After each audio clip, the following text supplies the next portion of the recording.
ఓం నమో వెంకటేశాయ. So ఒక 3 రోజుల కింద నాగ చైతన్య శోభిత ధూళిపాల జాతకాన్ని నేను విశ్లేషించడం జరిగింది. దాని మీద చాలా తీవ్రమైనటువంటి డిబేట్లు అవన్నీ సాగుతా ఉన్నాయి. సో నేను ఆ జాతకాన్ని చెప్పడానికి ప్రధానమైన కారణం ఏమిటంటే, నేను ఇంతకుముందు సమంత నాగ చైతన్య జాతకాన్ని చెప్పి ఉన్నాను కాబట్టి దానికి ఎక్స్టెండెడ్ గా ఈ జాతకాన్ని చెప్పడం జరిగింది తప్ప, నాకు మళ్ళీ నేను ఇచ్చినటువంటి మాట మీదనే ఉంటాను, సెలబ్రిటీ జాతకాలు చెప్పను అని చెప్పాను.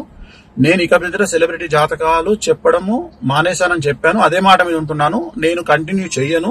సో ఆ చెప్పాల్సినటువంటి పరిస్థితి కూడా లేదు. సో సెలబ్రిటీ జాతకాలు గాని రాజకీయ విశ్లేషణలు గాని నేను చెయ్యను అని చెప్పి మీకు నేను మొన్న 2 నెలల కింద నేను ఒక వీడియో పెట్టి ఉన్నాను. సో దానికి ఎందుకు నేను చెప్పాల్సి వచ్చింది అనే క్లారిటీ ఇస్తా ఉన్నా. ఎందుకు చెప్పాల్సి వచ్చింది అంటే, దాని ఎక్స్టెండెడ్ గా నేను చెప్పడం జరిగింది. దాని ఎక్స్టెండెడ్ అంటే సమంత నాగ చైతన్య అది జరిగింది కాబట్టి నేను దాని ఎక్స్టెండెడ్ గా నేను చెప్పడం జరిగింది. సో ఇప్పుడే నాకు మంచు విష్ణు గారు మాట్లాడినారు.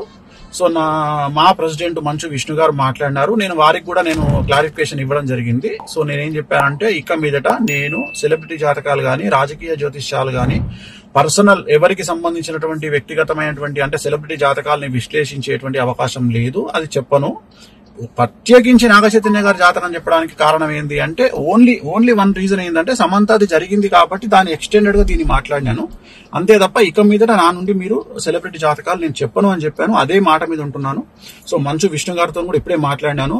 మాట్లాడితే సార్ మాట్లాడినారు. సో చెప్పాను నేను ఇది పరిస్థితి అంటే, ఆయన కూడా వెరీ గుడ్ డిసిషన్ స్వామి గారు అని చెప్పారు.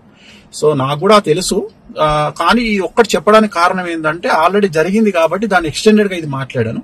సో ఇక మీదట నేను సెలబ్రిటీ జాతకాలు చెప్పను అనే మాట మీదనే ఉంటున్నాను. నేను ఎక్కడ సోషల్ మీడియాలో వేరే వాళ్ళ జాతకాలని విశ్లేషించే ఉద్దేశము నాకు లేదు. నేను ఇక మీదట పెట్టను.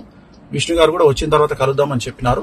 సో ఇది నేను నా సోషల్ మీడియా ప్లాట్ఫామ్ ద్వారా నేను చెప్పాలనుకుంటున్న విషయము. ఇది డిసిషన్ అయిపోయింది.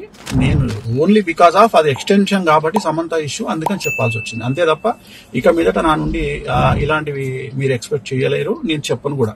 ఎలాంటి సెలబ్రిటీకి సంబంధించినటువంటి చెప్పాల్సినటువంటి పరిస్థితి నాకు లేదు, నేను చెప్పను. ఓం నమో వెంకటేశాయ.